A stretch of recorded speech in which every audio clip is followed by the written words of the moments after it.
And welcome back to लेकिन शुरुआत करेंगे। इस वक्त हमें ज्वाइन कर रहे हैं स्टूडियोज में रहमत सलाम खटक साहब, रहनुमा है नून लीग के, कड़क की सीट पर रन कर चुके हैं और ये वही सीट होगी जहां पे अब मसूद शरीफ खटक साहब रिप्रेजेंट करेंगे पीटीआई को।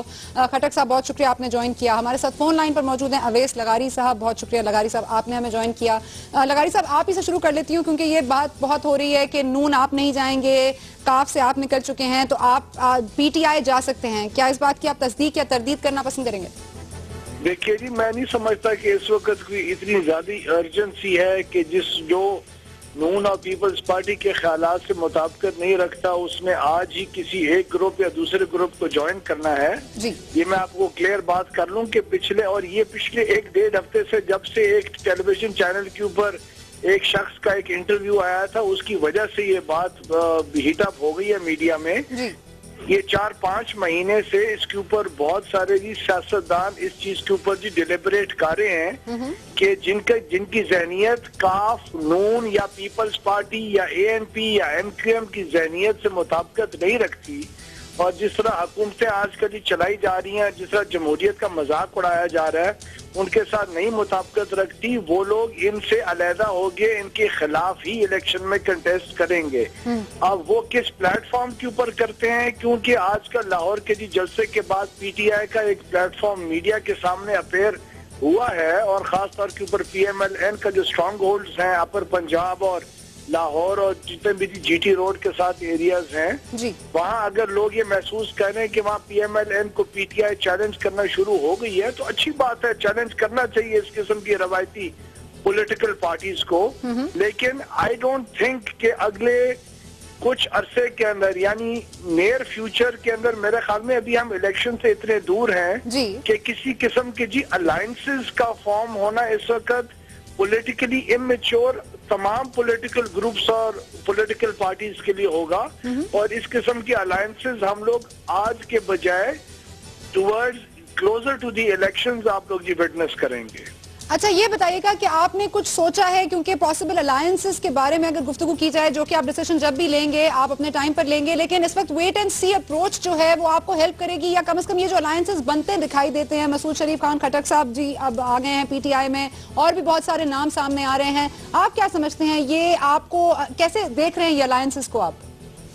देखिए मैम, मैं बहुत बिल्कुल भी क्लियर हूँ इस मामले के अंदर कि तमाम वो लोग जो आजकल की इन पॉलिटिकल माफियाज के प्रिंसिपल्स के खिलाफ होंगे, जो भी जिस ऐसे प्लेटफॉर्म का हिस्सा बन रहा है, हम उसको खुशामदेद कहेंगे और ये मेरे ख्याल में पाकिस्तान की पॉलिटिक्स के लिए एक बेहतर चीज है। मसूद शरीफ साहब तो एक फॉर्मर ऑफिसर हैं, बल्कि हम लोग लुक फॉरवर्ड करेंगे और कर भी रहे हैं कि मुख्तलिफ जो पॉलिटिकल लोग हैं वो भी इस किस्म के ऑप्शंस को एक्सप्लोर करना शुरू हो चुके हैं। ठीक है, ओके, वीडियो सेवत में, क्योंकि हमें अभी इस वक्त ज्वाइन किया मियां निसार गुल साहब ने भी एएनपी प्रेजेंट कर रहे हैं, लेकिन इनका ताल्लुक 2002 में था पीटीआई से। गुल साहब, मैं आपसे पूछना चाहूंगी कि 2002 में आप पीटीआई की तरफ से लड़े and you were the winning candidate, आप क्या कहेंगे, आपने क्यों छोड़ दी पीटीआई? क्योंकि यहाँ तो लोग पीटीआई ज्वाइन कर रहे हैं और आपका एक हिस्ट्री है कि आपने छोड़ी है ये पार्टी। मियां निसार गुल साहब को गालिबन मेरी आवाज नहीं आ रही। हमारे साथ खालिद सुमरो साहब भी मौजूद हैं, लेकिन पहले हम चलेंगे रहमत सलाम खटक साहब के पास। खटक साहब, आपको मेरी आवाज आ रही है? जी, आ रही है। जी, आप क्या समझते हैं, जो मसूद शरीफ खटक साहब आए हैं और ये कह रहे हैं कि खैबर पख्तूनख्वा के लिए जो लोगों का फैसला है वो अब दुबई में बैठ के नहीं किया जाएगा और मासूम जो पख्तूनों हैं उनका खून बहुत बह चुका, अब नहीं बहेगा, आप क्या समझते हैं, उनकी कोई बात में आपको कोई सदाकत नजर आती है, कुछ कर पाएंगे? बिस्मिल्लाहिर्रहमानिर्रहीम। मैं समझता हूँ अवैस लगारी साहब ने एक बात की कि जो लोग इन पार्टियों की पॉलिसी से इत्तेफाक नहीं करते हैं और वो एक प्लेटफार्म को ज्वाइन कर रहे हैं, मैं इस बात से इत्तेफाक नहीं कर रहा हूँ, क्योंकि मसूद शरीफ खटक साहब मेरे इलाके के हैं, मैं उसको अपना बड़ा भी समझता हूँ, मैं उसकी बड़ी कदर करता हूँ। हमने एक दूसरे के खिलाफ इलेक्शन भी लड़ा है, लेकिन हमारे यहाँ एक एहतराम का रिश्ता भी है। लेकिन चंद महीने पहले मसूद शरीफ खटक साहब ने मियां नवाज शरीफ साहब से मुलाकात की थी और उसकी मुलाकात के बाद मेरी उनसे जब मुलाकात हो गई तो वो जो हमारे कायद मियां नवाज शरीफ साहब के बारे में जिस तरीके से उसको सराह रहे थे और कह रहे थे कि पाकिस्तान में अगर कोई लीडर है तो वाहिद मियां नवाज शरीफ साहब हैं जो इस मुल्क को बचा सकते हैं। ये कब की बात है, कब हुई थी उनकी मुलाकात? ये 2 महीने पहले की बात है। 2 महीने पहले वो सबसे बेहतरीन लीडर थे। अच्छा। और बेहतरीन लीडर थे और मुझे खुद उन्होंने कहा है, मेरी उनसे नशिस्त हुई थी और उन्होंने मुझे और इस किस्म की गुफ्तगू कर रहे थे कि जैसे वो हमारी पार्टी में शामिल हो चुका है। ठीक है, तो फिर क्या हुआ आगे? आप क्यों समझते हैं उन्होंने ये पलटा क्यों खाया? अब लाहौर के अब बस वो उसको मालूम है और हमें भी मालूम है कि उसने ये पलटा क्यों खाया है। मैं उस डिटेल में नहीं जाना चाहता। नहीं डिटेल में जाइए, बताइए। अब वो एक अब लाहौर के एक जलसे से वो मुतासर होके और पीटीआई में शामिल हो रहा है। मेरे ख्याल में 20 तारीख को जो फैसलाबाद में हमारा जलसा है, शायद वो उससे मुतासर होके दोबारा फिर सोचना शुरू कर ले। ये बताइएगा कि खुद लोग जो हैं वो खुद मुतासर हो गए हैं? इस लाहौर में जो रैली मुनक्किद की गई थी उसके बाद लोग खुद मुतासर हो रहे हैं या उनको पुश आ रहा है कहीं से? आप समझते हैं ऐसा भी कुछ है? बिल्कुल जिस तरह की आपने इशारा कर दिया, नहीं मैंने कोई इशारा नहीं। इस सिलसिले में मैं एक और शख्सियत जिसका मैं नाम इस वक्त नहीं लेना चाहता जी, वो पेशावर में जब इमरान खान का धरना था तो वो उसमें शरीक हुए थे और उसने इन अल्फाज में कहा था कि मुझे इन्होंने कहा है कि धरने में चले जाओ लेकिन पार्टी में फिलहाल शमूलियत इख्तियार मत करो। अच्छा। ऐसे इशारा किया कंधे की तरफ कि फौजियों ने हमें मुझे कहा है। तो इन हस्ती का आप नाम नहीं ले सकते? इन धरनों में नहीं, इस वक्त नाम मैं इसलिए नहीं ले सकता कि वो अभी शामिल नहीं हुई उस पार्टी में और शामिल होने के लिए पर तोल रहे हैं, तो इसलिए मैं उसका नाम फिलहाल नहीं लेना चाहता। लेकिन खैबर पख्तूनख्वा में बहुत सारे ऐसे लोग हैं, मर्दान में स्पेशली होती साहब भी, ऐसे और भी नाम आ रहे हैं सामने जो कि ये उसूली फैसला तो कर चुके हैं कि पाकिस्तान तहरीक इंसाफ में ज्वाइन करेंगे। और एक इमरान खान साहब का ग्राफ है जो कि कहता है कि खैबर पख्तूनख्वा में उनको बहुत सपोर्ट हासिल है। आप समझते हैं इस वक्त ANP से छुटकारा हासिल करने के लिए और नून लीग ने इस वक्त उनकी उतनी के ग्राउंड में कोई प्रेजेंस नहीं है, तो क्या इमरान खान साहब के जो कैंडिडेट हैं खटक साहब वो जीत पाएंगे और कोई प्रेजेंस बना पाएंगे खैबर पख्तूनख्वा में? अच्छा, इस तरह है कि खैबर पख्तूनख्वा में जो मैं अब फिर वही बात है कि हमारे पख्तूनों में एक रिवायत है कि हम एक दूसरे का एहतराम करते हैं। जो लोग उसके साथ शामिल हो चुके हैं या हो रहे हैं वो चले हुए कारतूस हैं और वो जो इमरान खान जो नारा लगा रहा है कि मैं साफ सुथरे लोगों को शामिल कर रहा हूँ, तो कम से कम खैबर पख्तूनख्वा में जिन लोगों को वो शामिल कर रहा है उसमें तो मुझे फिलहाल ऐसी कोई शख्सियत नजर नहीं आई है जो शामिल हो चुकी है। मसूद शरीफ साहब का चूंकि ताल्लुक मेरे जिले के साथ है और आपने कहा कि कोई चेंज ले आएगा, तो मैं इस सिलसिले में इतना कह दूंगा कि तहरीक इंसाफ ने 2002 में इमरान खान ने करक से खुद इलेक्शन लड़ा था और मैं उस वक्त PMLN की तरफ से उम्मीदवार था। लेकिन आपने कहा कि जिस हस्ती की आपने बात की वही धरने वाली बात, मैं चाहूंगी कि आप उस पर थोड़ा सा मुझे कोई इशारा ही दे दीजिए, बता दीजिए। जो आपने खुद कहा कि वो PTI में जाने के लिए इस वक्त फिलहाल पर भी तोल रहे हैं, क्या वो साबिक कोई हस्ती हैं? क्या वो किसी पार्टी से बिलोंग करते हैं? कोई पार्टी का ही नाम बता दीजिए। बिल्कुल इसी तरह है। मैं मसूद शरीफ खटक साहब के हवाले से बात करूंगा। इमरान खान के हवाले से करक में 2002 में उसने इलेक्शन लड़ा है मेरे मुकाबले में। उस वक्त वहाँ पे उसके चीफ ऑर्गेनाइजर थे नवाबजादा मोहसिन अली खान, जो वहाँ से 4-5 दफा इलेक्शन जीत चुके थे, और मियां निसार गुल उसके सूबाई असम्बली के उम्मीदवार थे, रजा कुली खान उसके सूबाई असम्बली के उम्मीदवार थे।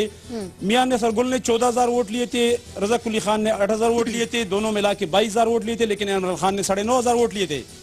और उस हालत में लिए थे कि जबकि उसकी साबका बीवी जमायमा मौजूदा दोस्त स्पेशली करक में उसके इलेक्शन कैंपेन की इंचार्ज थी और वो वहाँ एक मखसूस बस उसके लिए बनाया गया था जो माइकल जैक्सन और इस किस्म के अदाकारों जिस किस्म के बसों में प्रोग्रामों के लिए जाते हैं, वो बस अरेंज किया था। वहाँ पे वो इलेक्शन का कैंपेन में थी और उसका एक क्रेज था, नौजवान उस वक्त भी उसके पीछे भाग रहे थे और उसने सिर्फ 9,500 वोट लिए थे और मैं एक पार्टी का अदना कारकुन था जी। मेरे साथ कोई सूबाई असेंबली का उम्मीदवार नहीं था, मैंने उनसे 4-5 हजार वोट ज्यादा लिए थे। ठीक है, तो मैं नहीं समझता कि ठीक है, ओके खटक साहब, मियां निसार गुल साहब हमारे साथ वापस आ गए। आपको मेरी आवाज आ रही है तो ये बताइएगा कि तहरीक इंसाफ का साथ दिया आपने 2002 के इलेक्शन में, फिर आप अलहदा हो गए, एएनपी ज्वाइन कर ली, फिर आपने 2008 में एएनपी के ग्राउंड से इलेक्शन लड़ा। आप क्या कहेंगे, क्यों छोड़ दिया आपने पीटीआई को? यहाँ तो लोग जाने के लिए बैठे हैं और आपने छोड़ दिया। बिस्मिल्लाहिर्रहमानिर्रहीम, मैं आपका शुक्रिया अदा कर दूँ, आज आपने मुझे मदऊ किया। Thank you. ये बात ठीक है कि 2002 पे मैंने पाकिस्तान तहरीक इंसाफ से के टिकट पे खरक से इलेक्शन लड़ा था और खुदा का फजल करम था कि उस हल्के से, उस ज़िले से इमरान खान साहब ने भी कौमी असम्बली का इलेक्शन लड़ा था। उसमें मसूद शरीफ साहब पीपल्स पार्टी के टिकट होल्डर थे। सिर्फ पूरी पाकिस्तान में मैं 14,000 वोट लेके सूबाई असम्बली का मेंबर बना और इमरान खान साहब ज़िला करक से तकरीबन 10,000 वोट लेके और मेजर मसूद साहब 18,000 वोट लेके शाह अब्दुल अजीज साहब उस वक्त जीत गए थे। उसके बाद जब दोबारा इलेक्शन आया तो उस वक्त मैं साफ बात करूंगा कि मैंने पीटीआई के उस पर दाखिला भी लिया था, लेकिन मुझे दोस्तों ने, क्योंकि मेरा ज़िला करक शख्सी सियासत पे है, मुझे दोस्तों ने कहा कि आपने सीट छोड़ दी तो फिर खुदा न खास्ता कल फिर ये लोग दोबारा आपके पास नहीं आएंगे। मैंने आज़ाद इलेक्शन लड़ा था, एएनपी के टिकट पे मैंने इलेक्शन नहीं लड़ा था और अल्लाह के फजल करम से मैं वाहिद कैंडिडेट था कि मैंने पूरे खैबर पख्तूनख्वा में 29,047 वोट लेके दूसरी दफ़ा अपनी PK40 से मुंतखब होकर असम्बली मेंबर बना। उसके बाद मैंने अवामी नेशनल पार्टी को ज्वाइन किया।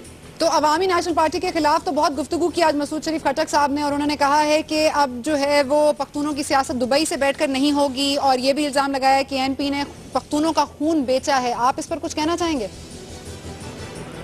मसूद शरीफ साहब मेरे बड़े भाई हैं, मेरे लिए काबिल एहतराम है। मैं और उसका तकरीबन गाँव 3-4 किलोमीटर पे वाक़ है। मैं इसको समझता हूँ कि उसने अपने इलाके के लिए काफ़ी खिदमत भी किया है। मैं ये नहीं कहूँगा उसकी अपनी सोच है, अच्छा फैसला है कि उसने तहरीक इंसाफ को ज्वाइन किया है, लेकिन मैं ये कहूँगा कि सियासत के मैदान में आना और उधर से मिल बैठ के बातें करना ये बहुत मुश्किल है। शुक्र अल्हम्दुलिल्लाह आएंगे, हम सब पार्टी को वेलकम करेंगे कि आए करक में सियासत करे, पूरे खैबर पख्तूनख्वा में सियासत करे, फिर अवाम का फैसला होगा कि अवाम किसके हक में जा रहे हैं। इंशाअल्लाह ताला ये वक्त बताएगा। ये आप बताइएगा कि अवाम किस तरफ जाएंगे, आपको क्या उम्मीद है अगले इलेक्शंस में? शुक्र अल्हम्दुलिल्लाह, जब भी मैं आज 5 दिन गुजार के अपने ज़िला करक से आ रहा हूँ, मैं हुजरे में बैठा था, तकरीबन 2-3 हज़ार लोगों को रोज़ाना मेरे साथ ईद मुबारकबाद के लिए आते थे और मैंने जलसे भी किए। अवाम जोग दर जोग हमारे साथ शामिल भी हो रहे हैं, ऐसी कोई बात नहीं है। अल्लाह करे कि मसूद शरीफ साहब भी, मैं उनको वेलकम कहता हूँ कि जो पार्टी भी ज्वाइन करे। मेरे बड़े भाई हैं, मैं उसका एहतराम करता हूँ, उसका नज़रिया, उसकी सोच अपनी जगह पे, और मैं उसका हर वक्त किस प्लेटफार्म पर भी हो उसका मैं एहतराम रखूँगा। लेकिन ये समझ नहीं आता कि आपने पीटीआई से फिर अलहदगी क्यों इख्तियार किया? अगर आपको मौका मिला तो क्या आप वापस जाएंगे पीटीआई में?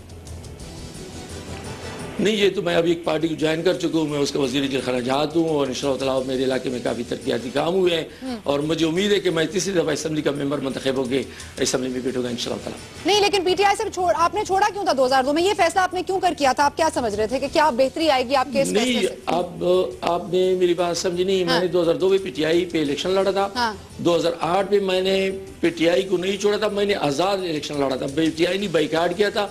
मेरे हल्के के लोगों ने, मेरे अवाम ने जब मुझे मुंतखब किया था, वाहिद पूरी पाकिस्तान में एक मैं आदमी, जब आप पीटीआई के टिकट से इलेक्शन लड़ रहे हैं, जी गुल साहब मुझे समझाइएगा, जी मुझे समझाइएगा। अगर आप लोगों ने कहा कि नहीं, आपने गेप नहीं छोड़ना है और आपने अपने हल्के के अवाम की खिदमत करना है, क्योंकि आपने 5 साल जो खिदमत की है वो आपके लिए काफ़ी है। उसकी जिंदा सबूत थी कि मैंने 2008 में फरीद तूफान को 8,047 वोट लीड से उसको हराया था और सारे जितने भी अमीर अहमद सलाम सब सामने आए, हमारे डिस्ट्रिक्ट नाज़िम तो उस वक्त मुसल्ली खान साहब उसको सपोर्ट करे थे, फरीद तूफान साहब को सारे उसको सपोर्ट करे थे।